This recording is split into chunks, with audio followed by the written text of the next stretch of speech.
Bonjour et bienvenue à Up dans le Wok.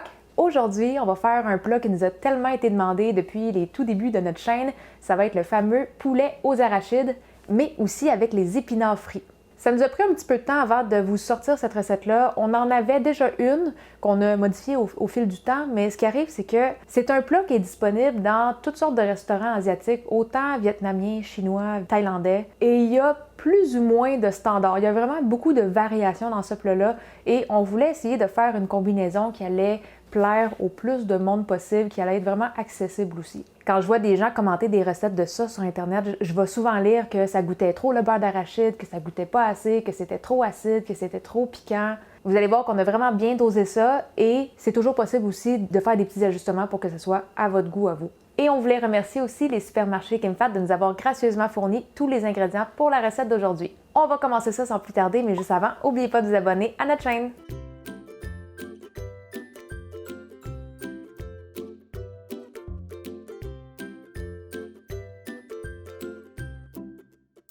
Vous savez que dans nos recettes, on aime vraiment utiliser des hautes cuisses de poulet désossées, mais pour aujourd'hui, on va utiliser des poitrines de poulet. J'ai voulu utiliser des poitrines juste parce que dans la plupart des restaurants, ça va être des poitrines tranchées super minces qu'on va voir pour ce plat-là. Mais par exemple, on a une petite twist pour venir rendre la viande un petit peu moins sèche. On va attendrir le poulet avec du bicarbonate de soude avant de faire la marinade, mais c'est une étape qui est optionnelle. Si vous voulez avoir une texture de poitrine de poulet très normale, vous pouvez juste sauter cette étape-là. Mais si vous aimez la petite texture un petit peu plus chewy qu'on voit dans les restaurants, je vous conseille de l'essayer, c'est vraiment très très bon. En fait, la texture que ça va donner, ça va être vraiment pas loin des hautes cuisses de poulet. Pour aujourd'hui, on va prendre 750 g de poitrine de poulet, ça c'est l'équivalent de 3 grosses poitrines. On va les trancher très très minces parce que ça va être une cuisson au wok quand même assez rapide et on veut que ça cuise rapidement. Une fois que le poulet va être tout coupé, on va venir mettre 2 cuillères à thé et demi de bicarbonate de soude. Et là, on va très bien mélanger le tout. Il faut que le bicarbonate touche au plus de poulet possible. Pendant que vous mélangez le poulet, assurez-vous de bien séparer les morceaux de poulet parce que vu qu'on l'a tranché quand même mince, ils ont tendance à tous rester collés ensemble. Mais on veut vraiment essayer de bien répartir le bicarbonate de soude. Une fois que c'est très bien mélangé, on va couvrir ça d'une pellicule de plastique et on va serrer ça au frigo. On peut le laisser 15 à 30 minutes, tout dépendant du niveau de chewy qu'on aime. Moi, je vais le laisser 30 minutes et pendant ce 30 minutes-là, on va préparer d'autres petits ingrédients. À la fin de la recette, quand on va être rendu à tout combiner les ingrédients ensemble, donc le poulet avec le lait de coco puis toutes les sauces soya, les sauces d'huîtres, il y a des étapes qui vont quand même assez vite. Donc, pour m'éviter de perdre du temps à calculer au-dessus du wok avec chacune des bouteilles, je vais tout pré-mixer mes petites sauces ensemble. Ça va laisser aussi une chance au sucre de se dissoudre. Et une fois que ça c'est fait, on peut juste garder ça de côté et le sortir plus tard dans la recette. On commence avec 3 cuillères à table de sauce soya claire. On enchaîne avec 1 cuillère à thé de sauce soya foncée qui va principalement servir à donner un petit peu de couleur. 1 cuillère à table de sauce d'huître. Et juste pour ajouter un petit niveau d'acidité, on va mettre 2 cuillères à thé de vinaigre de riz. Et là, je sais qu'il existe plusieurs sortes de vinaigre de riz. Moi, je vais toujours prendre celle avec la bouteille orange qui est la assaisonnée.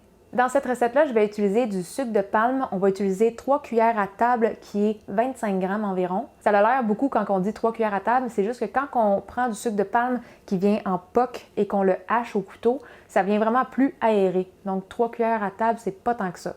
Si vous n'avez pas accès à ce sucre-là, vous pouvez prendre aussi du sucre blanc, mais il va falloir quand même diminuer pas mal la quantité. Commencez avec 1 cuillère à table ou allez-y avec 20 à 25 g. Et vous ajusterez plus loin dans la recette. Il ne sera jamais trop tard pour ajouter du sucre à la toute fin. Et moi, je vais aussi mettre 2 cuillères à thé de sucre blanc régulier.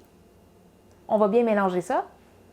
Et là, si vous avez mis du sucre de palme, vous allez remarquer qu'il y a plein de petits morceaux qui peuvent se promener dans le mélange. Vous allez voir qu'avec un 45 minutes, 1 heure pour toute la préparation du poulet, ça va avoir le temps de quand même se dissoudre pas mal et ça va finir de se dissoudre à la cuisson.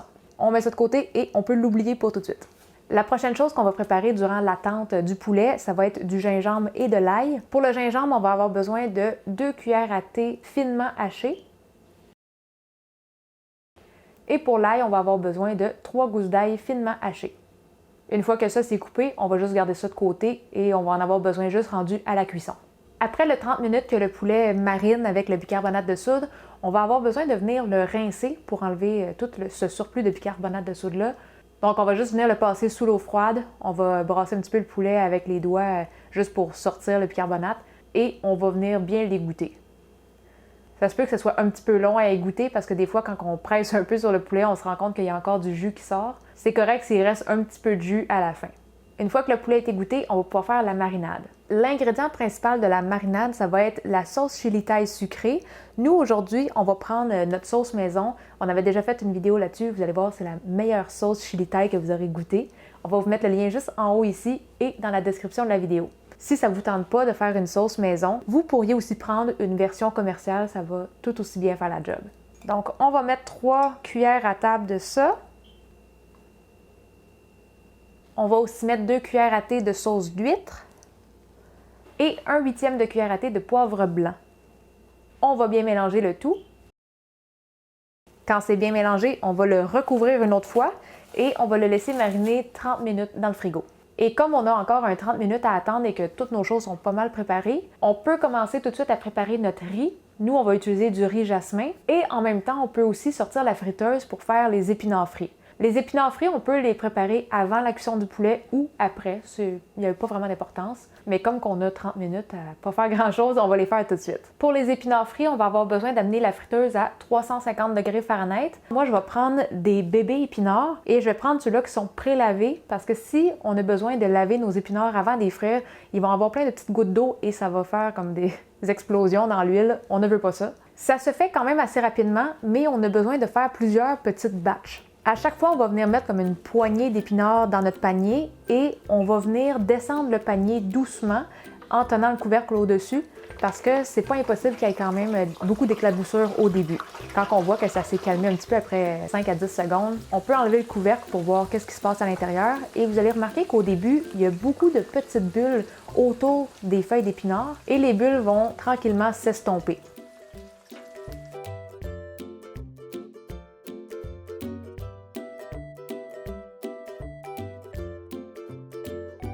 Il ne faut pas attendre que les épinards soient croustillants dans l'huile parce que quand on va les sortir, ils vont être encore un petit peu mous et c'est vraiment en les sortant après quand ils vont sécher qu'ils vont devenir croustillants.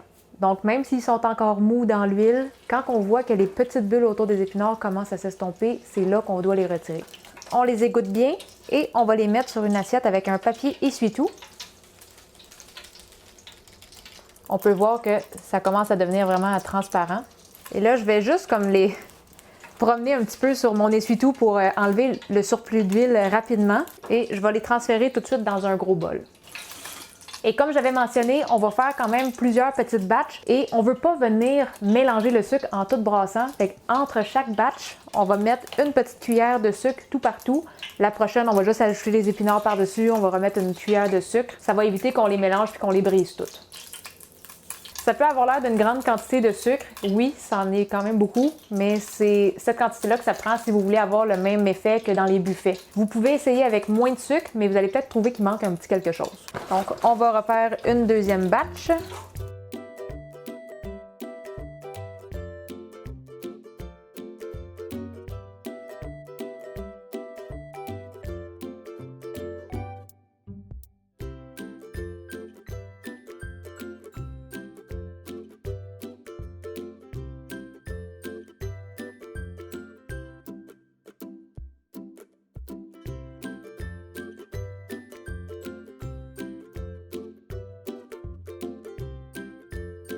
Et c'était aussi simple que ça, c'est vraiment juste de mettre des épinards dans l'huile et de rajouter un petit peu de sucre. Il n'y a pas vraiment d'autres secrets à comment faire ces épinards-là. Donc là, mon poulet a fini de mariner, ça fait 30 minutes. On a fait les épinards frits, le riz est prêt.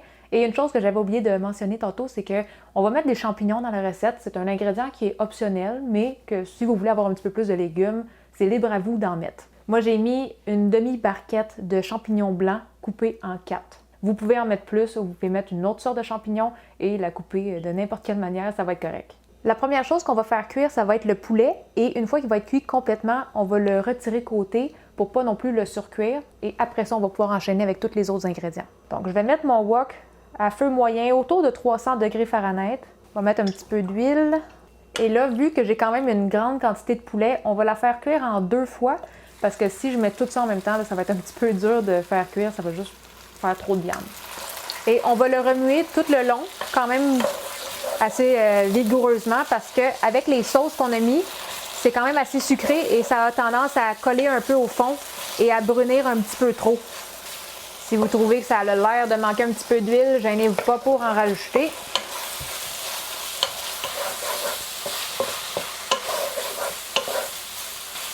Quand mon poulet est cuit complètement, on va le transférer dans une assiette. Et on va faire la même chose avec la deuxième moitié de poulet qui nous reste.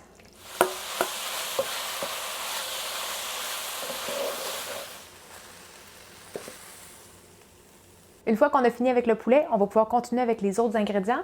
Donc, on va remettre un petit peu d'huile dans notre wok et on va venir faire revenir l'ail et le gingembre qu'on avait haché plus tôt.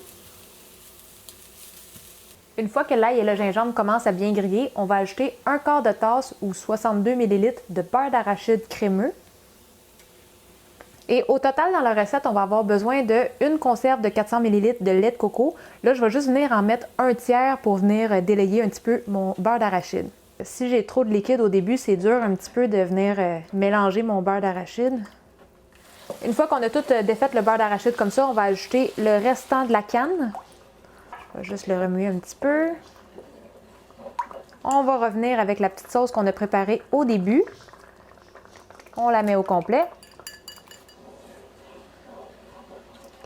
Et le dernier ingrédient qu'on va mettre, ça va être une cuillère à thé de poudre de piment chili ou de la poudre de piment de Cayenne. Moi, j'en mets une cuillère à thé, mais si vous êtes vraiment zéro tolérant au piquant, vous pouvez ne pas en mettre ou juste en mettre un quart de cuillère à thé ou la quantité que vous voulez. Là, on va bien mélanger ça et on va faire mijoter pendant environ 1 minute avant de mettre les champignons. Quand ça fait 1 minute que ça mijote, on va ajouter les champignons et on va laisser mijoter ça pour 2 minutes encore. Quand ça fait 2 minutes, on va ajouter le poulet. Et on va continuer la cuisson pendant encore 2 minutes ou jusqu'à ce que la consistance de la sauce soit à votre goût. Moi, je ne le fais pas mijoter à gros bouillon. Je vous dirais que tout le long du mijotage, je suis dans les alentours du 225 degrés Fahrenheit. Parce que si on le fait mijoter trop fort, là, ça va réduire un petit peu plus rapidement. Et il ne faut pas oublier que plus ça réduit, plus le niveau de salé va être concentré, plus ça va goûter le beurre d'arachide. Vous pouvez le réduire pour que ça soit à vos goûts à vous, mais il faut juste garder ça en tête que les saveurs changent plus on réduit. Donc moi, j'ai fini de le faire mijoter. En refroidissant un peu, vous allez voir que la sauce va légèrement s'épaissir. Donc pour l'instant, ça a l'air un petit peu liquide, mais ça va s'épaissir une fois rendu dans l'assiette. Donc nous, on va juste monter notre assiette et on va être prêt à goûter.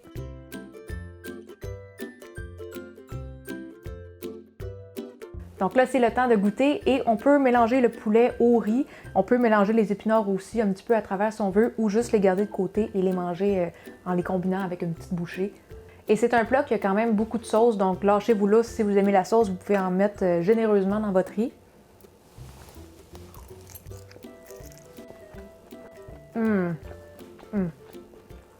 La texture du poulet, là, comme au resto. Ça goûte pas trop le beurre d'arachide, c'est pas trop épicé, c'est pas trop vinaigré. Personnellement, je trouve que ça, c'est la meilleure balance de saveurs pour un poulet aux arachides. C'est bon.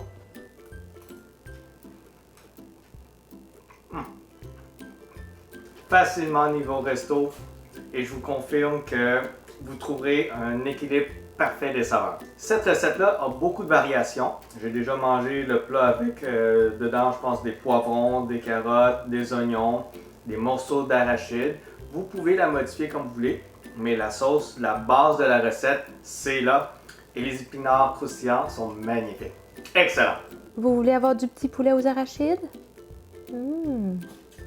J'espère que vous avez aimé la recette. C'est une autre recette facile à faire un soir de semaine aussi, qui n'est pas trop longue à faire et qui vous fait aussi de super bons lunchs pour les jours d'après. Ça se réchauffe super bien au micro-ondes.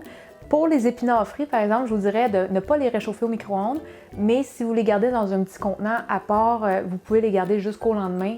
Ils devraient rester croustillants. Si vous avez besoin de la recette écrite, ça va être disponible sur notre blog et on va vous mettre le lien juste en dessous de la vidéo. Pour ceux qui aimeraient nous aider, c'est possible avec la page Patreon et en devenant membre Patreon, ça vous donne aussi accès à quelques bonus. Si vous avez des questions par rapport à cette recette-là ou n'importe quelle autre de nos recettes, vous pouvez venir sur le groupe Facebook Cuisine asiatique fait maison. N'oubliez pas de vous abonner à notre chaîne YouTube et sur ce, on se dit à la prochaine. Bye bye!